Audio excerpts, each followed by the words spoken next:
Omulabi omulungi wasuze otya? Webale kubeera nga ne leero oli ku Blaze Media. Embeera nga bw'ogiraba kakati omulambo gwa taata wa Lumbuye guli mu kuggyibwa wano ewakaawe Nakirebe mu Mawokota, ate gube nga gutwalibwa Tanda Mityana gy'agenda okuba nga aziikibwa. Ali mu ttwalibwa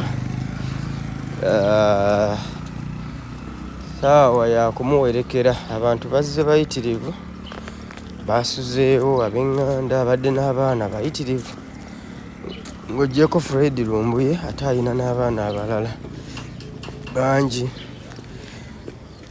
bagezaako okuba nga bamuwerekera. Amakya ga leero munnange ggwe omulungi atulaba wano ku Blaze Media TV.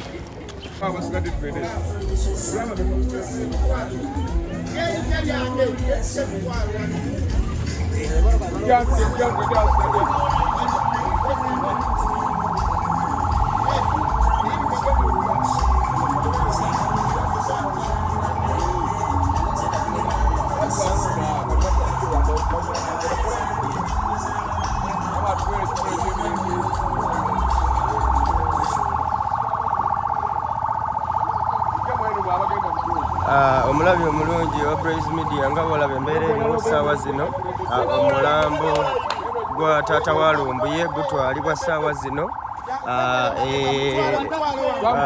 Tanda Mityana Road gy'agenda okuba nga aziikibwa olunaku olwaleero. Munnange ggwe atulaba wano ku Blaze Media.